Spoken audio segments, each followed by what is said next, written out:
This episode of The Dungeon Booth is sponsored by Roll20. Take your game online with the free virtual tabletop that runs straight out of your web browser. You get click-to-roll character sheets, built-in video and voice chat, and you can even upload your own maps and tokens. Create a free account today by going to roll20.net/start/The Dungeon Booth. The Dungeon Booth is also sponsored by Elderwood Academy, makers of finely crafted wooden tabletop gaming accessories like the Codex Dice Tower, Scroll Rolling Tray, and Spellbook bespoke luxury gaming boxes. Go design your own custom accessory today at elderwoodacademy.com. Welcome back to The Dungeon Booth.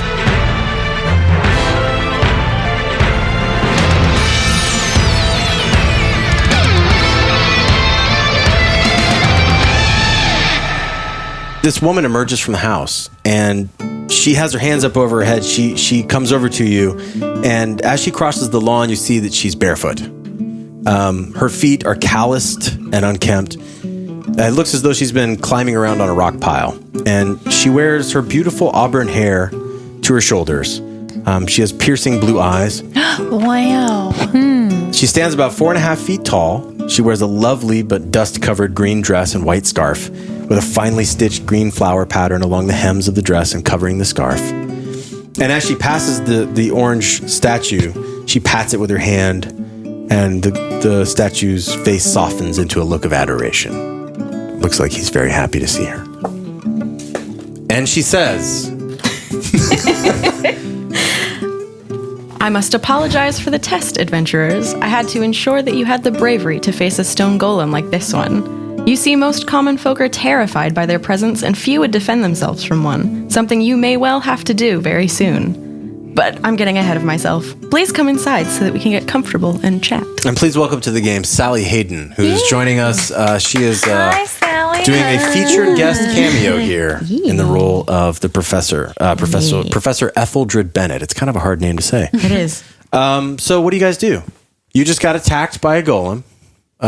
This woman came out and stopped the battle, and she's inviting you in. Sounds great. I Let's go in. really like your dress. Thank you. And does your golem need any help getting his hat back on? I think he'll be okay. All right. What's his name? And he, the golem, at being addressed, he gets this really excited, childlike look in his face. And he kind of comes over to you, specifically Jameis, and he goes, my name is Maculopodulous Tootsi. Nice to meet you. I named myself. The professor told me I could name myself. Well, that's pretty neat. I made up a name that I thought was a really good name. Have you ever heard that name? Never before in my whole life. Nobody's ever heard that name. I made it up myself, and I named my brothers, too. I named my brother Fireplace, and I named my brother Bathtub. And I like to eat all kinds of food for my lunch. Would you like some lunch? Yeah, I'd love And he some takes a piece of wood off of his head, and he hands it to you. I take it, and then I'm about to take a bite, and then right before I take a bite, I go, you know what? I'm going to get hungry on the road. I'm going to take this for later, and it's going to give me the energy I need to do whatever Ethel wants us to do. Okay, you keep that. The professor has lots of things for you to do because my brothers are gone. You'll have to find my brothers, but the professor will tell you all about that. And I'm sorry that I fought you. The professor told me I had to fight you, and I didn't want to fight you because you seemed very nice. And I didn't want to, but I had to. And Sorry about shooting your hat. He reaches up and he takes the arrow sort of out of his hat, and he looks at it, and he tries to hand it back to you, but as he's handing it back to you, it sort of like snaps into like 15 pieces in his giant fingers. Here's your arrow back. You can have this back. And it drops like piece. There's one little piece left in the stone on his fingers, and he goes, this looks delicious. And you notice that he doesn't actually swallow anything. He just kind of grinds it up in his weird golem mouth, and then it just dribbles out from his mouth. And then he goes, that's delicious. That is delicious. We had a traveler who came and told me about finding very good foods and being in love with eating foods, and I decided Maculopodulous Tootsi is a foodie. Have you ever had a chair? And he reaches behind him, and you can see there's like a pile. You didn't see it before. It's kind of by the front door. There's like a pile of just random debris, but some of it's painted. Like some of it seems to be painted yellow or orange or blue. And he kind of rummages around and he finds one that's a blue one. And his eyes light up and he he hands you like half of a love seat. Like you could actually sit on it. He's that big. He hands you half of a love seat. And he says, you try this. It's very good. You try this. I'll take a bite of it. And the professor is like impatiently sort of waiting this whole time. Me too. I'm still on his shoulders, by the way. Agatha's just riding him around back and forth as this exchange happens. He doesn't even seem to notice that you're there. And the professor sort of tries to interject a little bit to get him back in order. Excuse me. And he turns to you, and he as soon as he hears the professor talk, he just like calms down immediately and just gets back in line.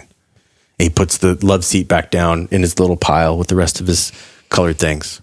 So do you guys want to, she's invited you in. Do you want to go with her? Yeah, I'm going to cartwheel off of him, do something really kind of impressive. Yeah. And then be the first to walk in. Wow. Okay. You, let me think of something super impressive you could do here. Let's roll for it. Why not? Yeah. Let's roll for something awesome. We'll call it the dismount. Okay, the dismount. Let's see what the Russian judges give you on the dismount. All right, here we go.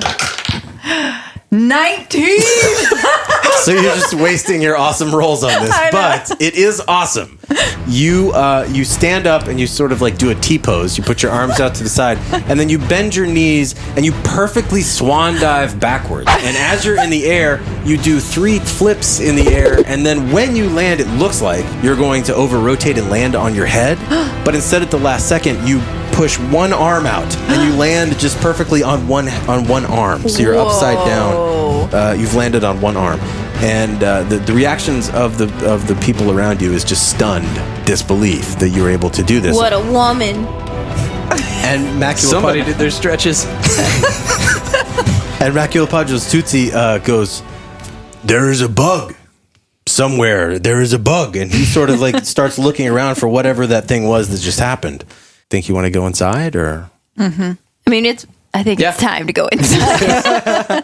So you do. You follow the professor inside, and you're seated around Professor Bennett's kitchen table, and she's making you some tea. Looking around, you see the 2-room cottage has meager furniture or decorations. Every flat surface is covered with either rocks or some kind of stone dust. One entire wall of the living area is covered up floor to ceiling by a painstakingly detailed map, which is depicting winding, crisscrossing caverns, chambers, and tunnels. And there's copious notes written in cramped but very precise handwriting detailing each of the caverns that appear on this map. And she joins you at the table a moment later, and she has a tray of cracked white porcelain cups, and she offers you some tea. Will you drink it? I would love some tea. Okay. You take the tea. It has kind of a floral taste to it. That's my favorite. But it also has some very gritty stone dust particles in it. Kind of chalky, rocky aftertaste. Twigsdale's into that. Yeah. Okay. He likes it. What does Twigsdale say anything about the tea? This is a good brew. I could tell this is a good year. Good brew. And you know what? Would go great with this. Just one little seed. Boop. In my tea. And then here's one for you. Here's one for you. Rock monster. So you look around, and in fact, you do look out the window and see, as you're all sitting in this kitchen here, you're sort of at this table with the professor, and then right outside the window, the golem has walked around to the back of the house so that he can just listen in on everything that's happening. How good. He's obviously very interested in what's going on. Yeah, no tea for me. I want to go look at the map. Okay, so you don't even sit down at the table. Okay, so Agatha, you get up and you walk over and look at the map. And when you're looking at the map, you start to understand what's going on here. Up at the top, it says Upper Chicksgrove Caverns. And there's a picture off to the far left that looks to be a very small box that you are able to figure out is the professor's house. And then just a short distance away from that, through the forest, there is an entry point. And then from there, it's a spider web of caverns that dig into the earth, that go forward into this large mountain structure, and that seem to just crisscross each other crazily. And then every inch or so, there's another paragraph of information. And it's in this tiny, teeny, tiny handwriting that you can tell right away it would take you days to even read through just the part of the map that you've just looked at. It's incredibly detailed. Interesting. And I'm a wanderer. It says I have an excellent memory for maps and geography. So I'm going to check this thing out. Okay, so you start sort of memorizing it, I'm too. trying to. I mean, it's pretty complex, but I'm trying to. Yeah, that's good. So you do. You start some of it you start committing to memory. Even if you don't know the names, you sort of understand how the tunnel systems might work if you ever find yourself there. Say in 15 minutes. Experience points. Of interest. Dennis G writes, I was playing in a campaign where we had an NPC guide that was taking us through the countryside and leading us to the different locations we needed to go to. But at a certain point, we figured out that this guide couldn't actually do any fighting. Instead, he would always whip out a chair from somewhere and sit down and watch us do the fighting. Until eventually one day, an arrow hit him. So he decided to take his chair and start attacking the enemies with it. He ended up being the most deadly fighter of our party, single-handedly killing 4 goblins. Wow, Dennis, what was this chair made out of? Long swords? It did a great job of slaying those goblins for being a chair, and for allowing me to share this epic tale with the world. Dennis has won 3 free-month subscription to Roll20 Plus, which gives him access to advanced features like dynamic lighting to spring surprises on the players of the game. Roll20, of course, is a free virtual tabletop toolset that runs in your web browser, used by over 3.5 million role players, and allows you to create character sheets with just a few mouse clicks. Use built-in video and voice chat so it feels like you're playing with your friends at the table no matter where they are in the world, on your favorite game systems like Dungeons & Dragons, Pathfinder, and hundreds more. You can sign up now to create your free account by going to roll20.net/start/the dungeon booth and send in your amazing and crazy and wacky tales of role-playing to xp@thedungeonbooth.com for a chance to be featured in an upcoming episode and to win. Now, back to the game. And Twigsdale walks over to Agatha. He looks over the map and he pats his belly. Have you ever seen anything like this? It's pretty cool. I'm not very excited about this. I'm claustrophobic. Oh. Well, what's that mean? I don't like to be in small spaces. Oh, is that small? I can't read maps. Is there a scale? Is it? We're the best trio. Well, I'm excited. Agatha, are you memorizing this, or you want to draw it on my back, or? I got it all in my mind. Wow. All right. Do you want to try? You can try if you want to sort of discern what's going on inside of Agatha's mind. If you want to try that. Oh, I can mind read. Well, sort of. You can do like an intuition check. You can get a sense of what she's feeling, or get a sense of what she's thinking. Maybe get a sense of what her impression is about you. I didn't know I could do that. Well, yeah, you can. I go over. We'll scoot in next to Agatha, and while she's looking at the map, I kind of take a sniff of her hair. That's how I get my information. And so that's how you want to do your intuition check? Yeah, that's how it goes. Okay, that's how it goes.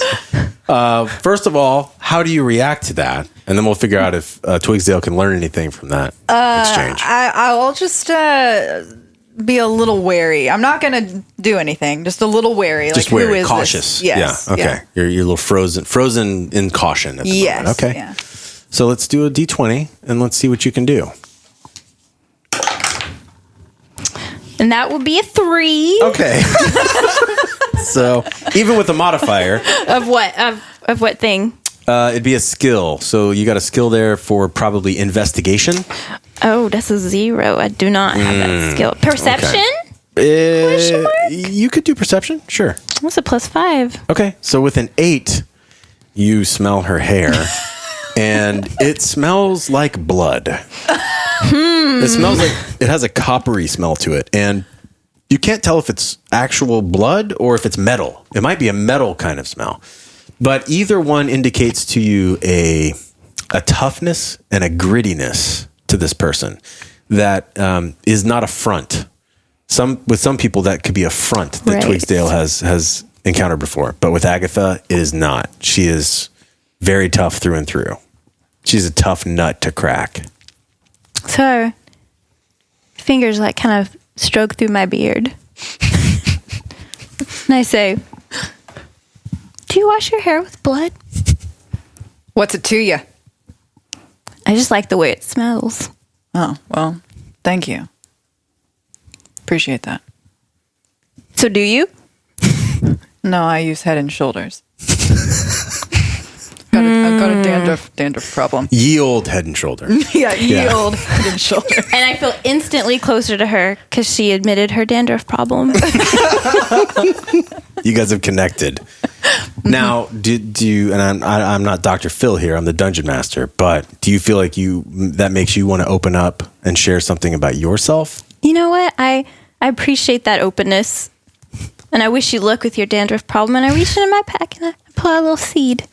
I hand you my seed. All right. I'm a little taken aback, but you know what? I'm going to take the seed because you never know when you might need it. And put it in my... It's a good rule of seed. Pocket. You might need a tree in 100 years. You just might.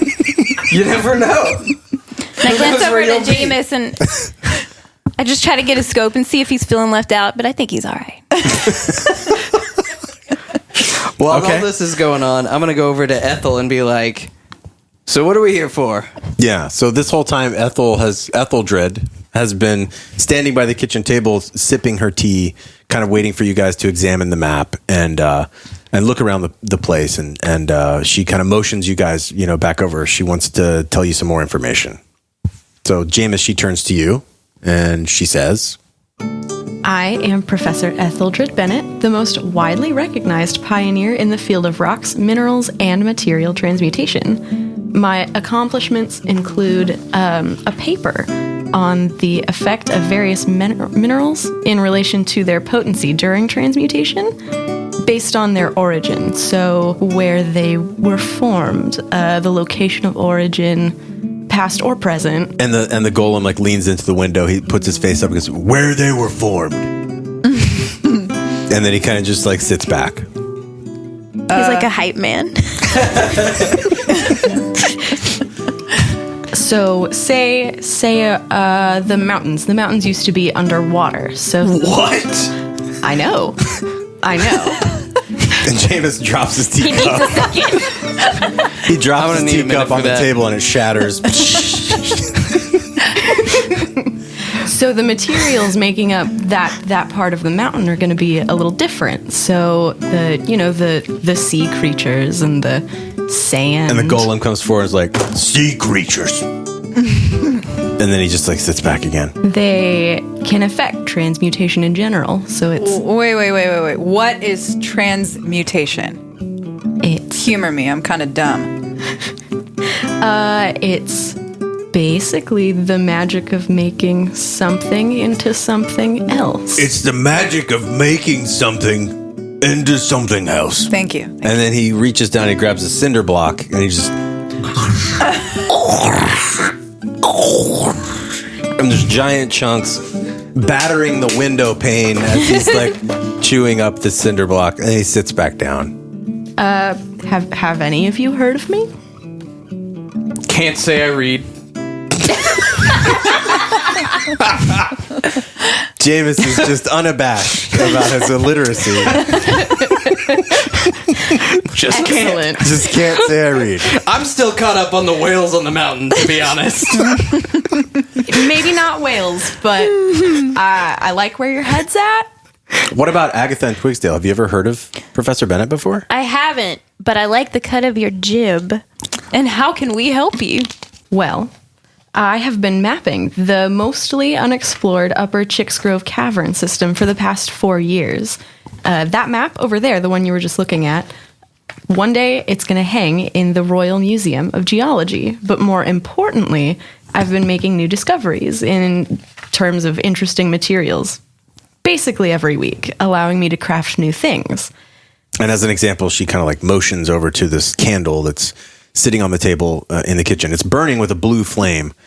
And you notice it produces no smoke whatsoever. And she kind of motions over to Jameis to touch it. And Jameis is illiterate, so he's not super like discerning about things like that. So he does. He just reaches out and touches it. And it's cool to touch. It's putting out no heat whatsoever, but a lot of beautiful radiant light. Wow, that's pretty cool. Can I have one of these for the carriage? You Nice never of a know thief when to you're gonna ask. need, you know. He wants to be known. He wants his name out the most there. And he polite. asks people. The easiest way to steal something is just to ask for Is it stealing at that You're point? stealing our heart. I don't know if it's stealing at that point, but all right. You wouldn't expect me to have it, right? Used to be somebody else's. Oh, Jameis. All right. So yes, you sort of look up because as soon as you reached out and touched the candle, the golem outside the window, like his eyes got really big and he started looking really closely at the candle, kind of like a dog looking at like a sausage or like a dog treat or something. Like you can tell he's really hungry for that candle. Is this good tasting? They're delicious. I'm a foodie. Those are delicious. Those are a delicacy. And he's got his face like pressed up against the glass. But Professor Bennett kind of turns to the golem and she just gives him a look, and that's all it takes. He just like backs off again and sits back down. I think she beats him. Did you say beat or feed? Does Twigsdale say that out loud? He kind of mumbles it to He mumbles Jameis. to Jameis? Okay. Yeah. And Professor Bennett kind of picks up on you guys reacting to the golem, and so she addresses that. About him. It's time for a quick game break so I can tell you about ElderwoodAcademy.com, a crafter of fine tabletop gaming accessories that will take your tabletop game to the next level. In just about every tabletop game you play, you're going to need some dice. There's certainly nothing wrong with playing online. There's certainly nothing wrong with using dice rollers and things like that. But there is something kind of cool and old school about using an analog set of dice that you can roll on the table through a dice roller like the Codex Dice Tower. Everybody can see what the outcome is and react to it at the same time. That's a very cool experience. And ElderwoodAcademy.com has got you covered. They have beautiful gemstones to choose from, including amethyst, blue striped agate, blue sandstone, howlite, Kambaba jasper, lapis lazuli, mahogany obsidian, opalite, and rose quartz. My favorite is the blue sandstone. Please do check out that design. It's beautiful. You're going to get the standard set of 7 polyhedral die, including 1d20, 1d12, 2d10, 1d8, 1d6, and 1d4. And these dice make a great addition to your gaming set. If you're a big gamer, or if there's somebody in your life who's an avid gamer, this makes a wonderful gift for them as well. So go to ElderwoodAcademy.com, take a look at these dice. I don't think you'll be disappointed. Now, back to the game. So I have awakened 3 golems, which I created to do the heavy labor-intensive work, the digging out the caverns and bringing me samples of new materials. I needed the golems to have a little more intelligence than normal because I had to teach them how to recognize all of the different types of materials and give them a good memory and ability to communicate with me. Also, I gave them the ability to sense magic so that they're naturally drawn toward anything with a source of powerful magic. Every day I send 1 golem out to excavate and explore the mine and 1 golem to build cavern supports and bring back the materials they find to my home. And I keep the 3rd one around just to guard my property and professional secrets. And at this, she sort of like stops talking and she realizes she's sharing a lot with strangers, that she doesn't know who you are. And she sort of gets a little bit of a suspicious air about her and kind of looks from one to the other. I want to walk up to her really closely, very intimidatingly like, and say, what professional secrets? Okay. You're doing an intimidation check right now. Oh. So roll a d20 and let's see what you can do with this. Oh, it went too far. What do I do? Just roll it again. Okay. If it goes off the table, just roll it again. 3. Okay, so you are 4 feet tall, and she's only 4.5 feet tall. So actually, this should work pretty well. But instead, what happens is, as you're walking up to her, you get about halfway through that sentence, and you slip on some of the tea that Jameis spilled on the floor, and you don't fall all the way to the ground, but you kind of fall halfway, and then catch yourself on the table, and then try to right yourself like it didn't happen, but it totally happened. Yeah. Everybody saw it happen, and so she's not intimidated at all. She just kind of keeps going. While that's happening, can I make a sleight of hand check to try to put the candle in my bag? Yes, you absolutely can. All right. That's a D20 That's too, a right? D20. It's a 5. Okay. Plus 5. So, 10. So a 10. So what happens is this thing is happening over here, and you take this as your opportunity. So you reach out and you kind of grab the candle, and you start sliding it towards yourself, and you hear, "The candle is delicious. It's very good. You shouldn't steal the candle. Take it with you. It's very good. You should eat it. I'm a foodie. I should know. I then take a nibble of the bottom of it and put it in my bag. Okay. What does it taste like? It tastes delicious. Do you actually take a bite of it, or do you just put it up to your mouth and pretend to take I take a bite. You and I'm actually chewing it take a bite? Like I'm chewing it like wax lips. Okay. You have just taken a bite of a poisonous material. Oof. So let's do a Constitution saving throw. All right. Is that a D20? That's a D20, and then you'll add your Constitution modifier. That's a 19 plus. Where is that one? Okay. Plus 0. So 19. Okay. So what we've learned here is that Jameis has a very, very tough iron stomach. What can I say? I'm a foodie too. and Maculopodulous Tootsi like smiles after he's like, I told you, right? It's good. It's good, right? It's good. It's good.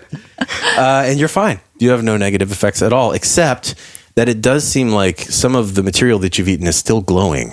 And so just you can notice sort of from your peripheral vision that it seems like there's light coming from down here region. Neat. Not super bright, but enough that you do notice.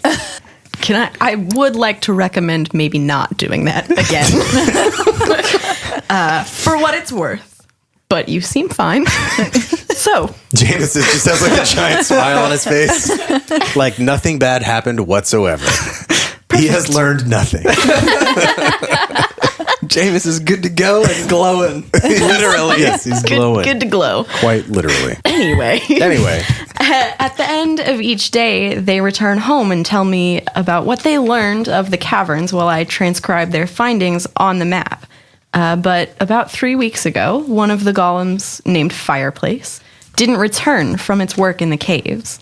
Sometimes they take several days to return if they find a large deposit, So I waited a week for Fireplace to come back. But when he didn't, I sent out my other golem, Bathtub, to find Fireplace and bring him back. I named the golems. He gets right to the professor said I could name the golems. I named myself. I did. Maculopodulous Tootsi.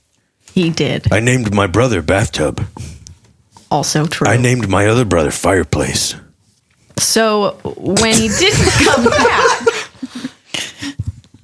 come back, I sent out the other golem, Bathtub, to find him. But then another week passed, and Bathtub didn't return either. So I contacted the guild to hire you to come investigate what happened to the two that are missing and return them home to me, if possible. Hey, Tootsie, can you sense them at all? My friends call me Little Mac. Are you my friend? Are you my friend? I'd love to be. You should call me Little Mac. All right, Little Mac. And you're a foodie too, so you're a good guy. Would you like to? I've got a part of a shoe over here. Would you like to eat some of this shoe? I would share it with you. What's your name? Name is Jameis. Jameis, I want to give you some of this shoe. Do you want to eat it? Later. And he just, but I'm sure I'll need it. Sits back down again. Aww. So at this point, the professor kind of stands up. She walks across the room. She opens a dresser covered with stones. And she pulls out these two gems. They're these beautiful agate gems. One of them is blue and one of them is red. They seem to glow with light from within, deep within them. Some sort of internal light source. But they are each also intricately carved with runes. She takes these gems and she brings them over and she sets them down on the kitchen table in front of you. Let me guess. The blue one is for Fireplace, right? Are you saying that to the professor? To the room. Just to the room. Yeah. So you turn to the camera in this 3-camera sitcom. And you go, let me guess. Is this part of your stand-up routine? This is how he distracts people, and then he swoops in and steals stuff. That's right. I think that's what's going on here. More complicated than just that. If you can find the golems and they're alive and in one piece, you should be able to command them using these stones. If that doesn't work, please ask the golems to return home. Tell them I will take them swimming at the lake. It should work. In addition... Can we go swimming at the lake? He's like, as soon as he hears that, he's like, his face is up against the glass. He's looking at you. Can we go swimming at the lake? If you find Bathtub and Fireplace and get them home, we can go swimming at the lake. We haven't gone swimming at the lake in a long time. I know, and we will. Probably. We'll go find them and we'll go swimming at the lake. Is Lil Mac coming with us? He is. Yeah. And as soon as he hears that, he stands up like all 7 feet stone of him, and he starts doing this dance. And he starts dancing, and he's waving his hands around, but he's doing it so close to the house that he's actually hitting the house. So it's like, oh yeah, I want to go, yeah. And he kind of looks in the window, and he sees the professor has given him the evil eye again. So he calms down, calms back down, but you can tell he's just barely keeping his excitement in that he gets to go. How do we control him? He seems like a good guy. Lil Mac, you know? You know, in theory, he's smart enough to just listen. You might have to speak a little firmly with him, but I think you have the right moxie for it. Jameis, let's go find, I've got this shoe, I'll give it to you. You can eat it, and then we'll go find some chairs. I think Jameis has this. And as she says this, she's like looking at you and smiling, and also like picking up the pieces of the broken teacup that you dropped on the table and like trying to put them away. Sorry about that. I'm just still stuck on the sea monsters on a mountain. Didn't say sea monsters either, but yeah, still close. Still close. So she leads you out front, and you guys, you leave the cottage, you go out to the front of the house. The sun's up now, and Maculopodulous Tootsi, Little Mac, he comes around to the front of the house with you, his big lumbering gait, and like a puppy who's just happy to be with his new owner. He just goes right up to Jameis, and he's just standing right next to you. He's so excited, he's going back and forth from one foot to the other. You ever had a ball bearing before? What is that? I don't know. Okay, hold on. I got some. And then I pull out my bag of 1,000 ball bearings. Yeah. And I hand him like 20. Yeah. And it's to him, it's like 5 grains of sand. he carefully as a golem can be careful, takes them from your fingers, and he kind of holds them up to his face. He has no nose, but he holds them up to his face and he goes, my highly refined foodie nose tells me that these are a delicious delicacy. And he opens up his mouth, and he kind of tries to dribble them into his mouth. They mostly all fall out, but he makes like chewing motions with his face. And then he goes, that is delicious. Thank you, Jameis. Would you like to try this shoe? And he pulls up this shoe, and it's like half of a torn up shoe, but it looks like a giant's shoe. Like it's a big boot. And he hands it to you. I am pretty full, but I can't deny you, Little Mac. Bring it with us. You will eat it on the road. Sounds good. It is a short journey, but you will need some sustenance. That's right. And he says, what is that bow on your back? The brown thing. What's the brown thing on your back? Oh, this? My little short bow? And he's pointing to your short bow. It's, it's for shooting hats. May I Sorry try about it? that again. May I try your short bow? All right. You got to be very careful. I don't think that's a good And he reaches out his idea. hand. How about this? How about this? I'll make you one next time we stop. You'll and make you can me try one? that. How about that? Oh, that sounds good. That's artisanal. I know that word too. Mm-hmm. That's an artisanal bow. Okay, I'll wait. You'll make me one. And he kind of like goes back to shifting back and forth on his feet. And the professor bids you adieu and sends you on your way. And you guys start following this giant orange golem down the path.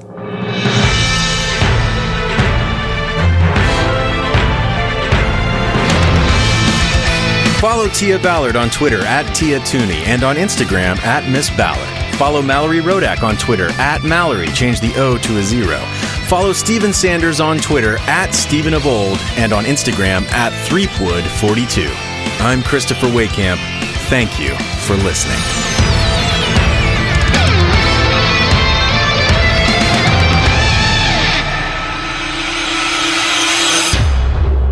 Next time on the Dungeon Booth. And the strange thing about this plant is it's black. It was gray because it's so old, but now it's taking on a very dark black color. And its leaves are black, the stems are black, the roots are black, and it forms itself up into this black bush. And right in the center of this black bush, because it's grown up underneath it, is the silver ring. And the bush sits there. I'm going to try to speak to the bush in thieves' cant. Okay. In thieves' cant, I'm going to say, hello, bush. Do you speak thieves' cant?